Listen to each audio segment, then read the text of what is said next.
What should we do if the English national team beats the USA, which is not going to happen, in the World Cup on November 25th? Are you guys genuinely like? I mean, and this is all very nice for content purposes, but genuinely, are you very confident? I'm very confident. I'm more confident than I think I even expected before the draw came out. I do want to talk about the World Cup a little bit. Look, I think you obviously know where we lie when it comes to in this group. Yeah. It's obviously England, Iran, the United States, and Wales.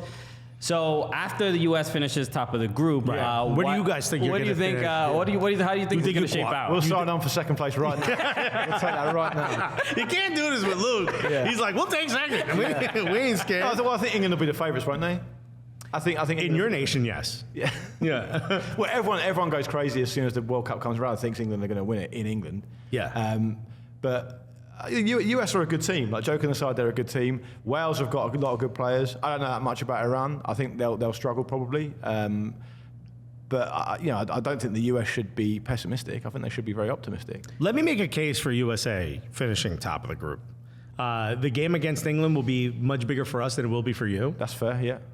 Wales versus England will be a bigger game for Wales than it will be for you. Also fair. Yeah.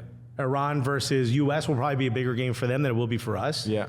But that's really going to be the only team that's going to walk into a match against us specifically wanting to beat us for some type of bragging right or something. You guys are going to be facing competition that is wanting to beat you for the purpose of saying we got to beat them. But I think that in tournament play, I think that's pretty much every team against England. What I'm saying is there's going to be a little bit more of an edge. Yeah. The U.S. will have more of an edge walking. Sounds like you're going to make sure of it. I've spoken to the national team manager, and I said, yo, you need to be wearing all black low top Air Force Ones. We need to set the vibe, Greg Berhalter. I said that to his face. He goes, yo, you think so? I'm like, yo, we're going to turn U.S. men's national team into Felony FC. You're going to erect a cage around an octagon. Call Qatar. Build it. I think each nation is just going to have a little bit more of an edge, a little bit of a chip on their shoulder playing against you than any other one. I can see Wales holding you to a draw. I can see the U.S. holding you to a draw. And I can see the U.S. beating Wales and beating, I almost said Ireland, Iran. Not saying it's going to be easy to do that. I'm saying I could see that scenario, and that means England either finishes in second or possibly doesn't come out of the group. Well, I think first and foremost, it doesn't necessarily benefit you to win the group. You got to look at what the other group happens. But then don't you play the second worst? Yeah, but it depends what happens in their group. You're just one upset away or one kind of weird result away from playing someone really tough in the second round if you win your group. So it's not always the best way to do it anyway. But I don't have a big problem with what you said there. I think that could easily manifest itself. But I think from England's point of view, it's going to be interesting to see whether they're at the end of a cycle or whether they can continue to build, because you've got to put it in context. England had a poor record in tournaments until Gareth Southgate came in, and then they go semi-final and they go final. It depends on whether that's going to be the end of the cycle and there's going to be a big amount of inertia and they're going to disappoint in the World Cup and Southgate's going to move on, or whether they're going to continue to build. And it could go either way. And if the US get after England and really try and test them, there's every chance they could get a positive result. I genuinely believe that. I want to... You know what sucks is you're not patriotic enough. You didn't want to hear that. It's because you married an American. Yeah, this is the difference. He's like, I don't care. I get the party no matter who wins. I'll compromise. Where's the MAGA version of the English? We need a Brexit dude in here who's trying to fight us with blades on his hat. My wife's from Connecticut, right? And she said to me last time I came on this show, I think we spent a bit of time together in New York and stuff. And she said to me, "You want to tell that Alexis guy that the best pizza is actually from Connecticut?" Oh, New Haven. And I was like, I cannot say that. You don't know. You don't understand. There's no way I'm going to be able to say that. Tell your wife in the most respectful terms possible. We invented cold oven pizza. They found out about it because of us. So Pepe, Sally's, Modern, Zupardi's, all of them. Put them on a boat. I'll just give you a number. You can just tell you. Hello, nice to meet you. Anyway, your pizza's trash. Here's why you suck. I actually did a morning radio show, the #1 morning radio show in all of New Haven, which is their pizza hub. And I called their pizza trash, thinking this will get people to call in. And one of the people who called in was the owner of their most famous pizza, who's immediately said, "Who is this clown?" And I was like, "I didn't know you were English." I can tell he's fat on the phone.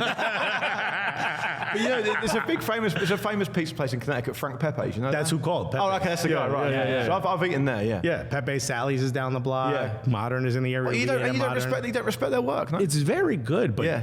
very good and great are two very different things. Yeah. And Connecticut's never sniffed great when it comes to pizza. It's nice. It's cute. Okay, you got Brendan Aronson. Wow, big shock.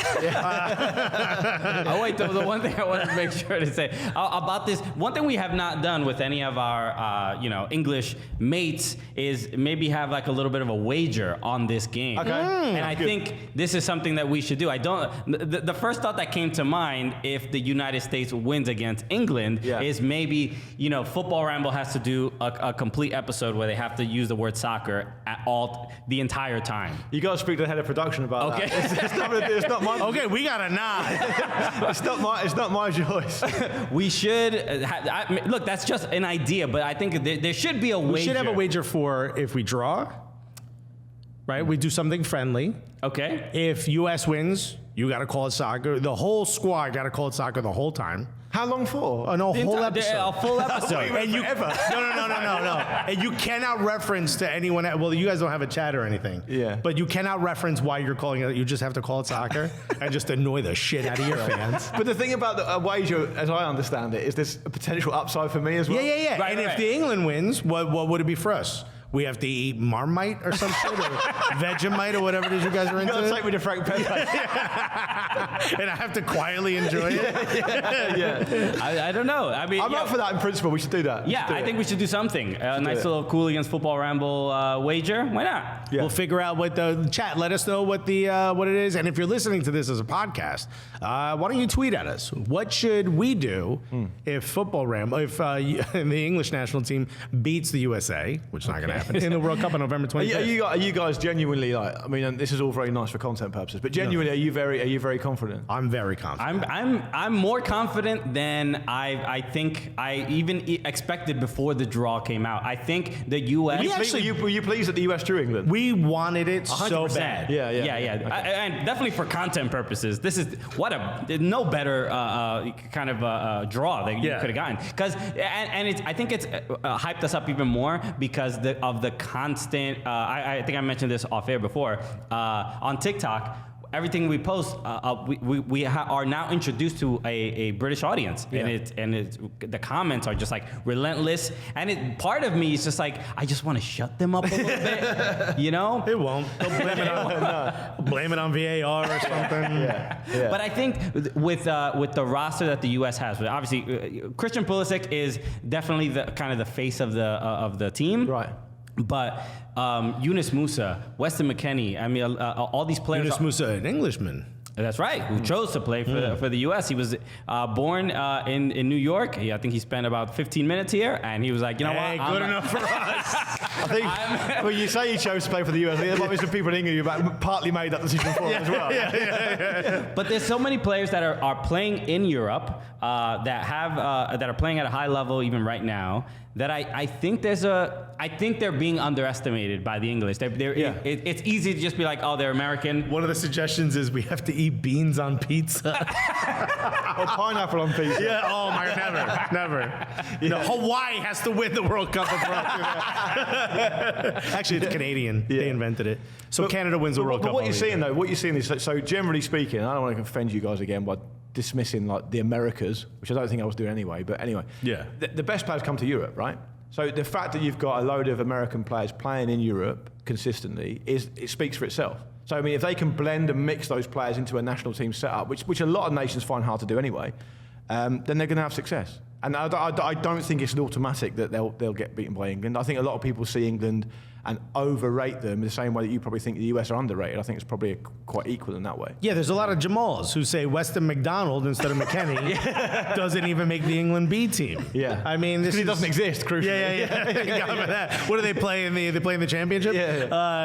Look, at one point, I get that. Look, at one point they actually had to put a Team USA in the NASL where Pele played. Yeah. Just to give USA players a chance to play together. Okay. Because with the structure that Europe Europe has, we didn't always have. Yeah. As a USA, we've lagged behind ever since finishing third in the first World Cup ever. Obviously, we lagged behind until the 80s. So we are, there's a lot of makeup that's happening right now. We're sort of, but I think we are doing it in a faster pace. But I think also what's interesting is that the really good prospects that are American will be, the scouting networks in Europe are so vast now, they'll be picked up. And they'll I mean, Pulisic's a great example.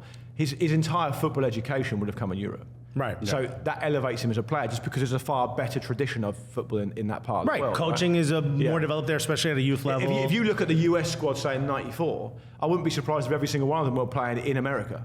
Like they'd all been playing in the US, all of them. Except Dempsey. No, 94. 94, yeah. I believe Alexis Lawless might have been playing in Italy. But that was it. He did like a season in Serie A. Yeah. There might have been a couple. But the point being now, if you look at the squad now, it will be completely varied. Yeah. And that's part of the change, the and transition. to the chagrin of a lot of Americans, that started with Jurgen Klinsmann. Yeah. Jurgen Klinsmann made it very apparent to say the bond between U.S. soccer and MLS. He started that sort of that is it chasm?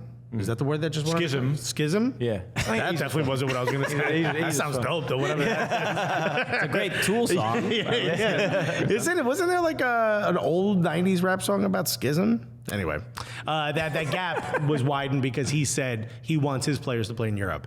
That split with the whole idea that the American national team should come from MLS players. That sort of opened that up. And Greg Berhalter, to his credit, has always said players need to be playing at the highest level possible, which is like the lightest, most political way of saying, get your ass to the Premier League. Yeah, okay. Yeah, I think that makes sense. I think that most national team managers would be the same. They want their team, they want their players to be testing themselves against the best other players. And then the challenge becomes not how do we get this group of players who aren't playing at any kind of level and elevating them. It becomes how do we get these great players and blending them into a coherent team, right? Okay.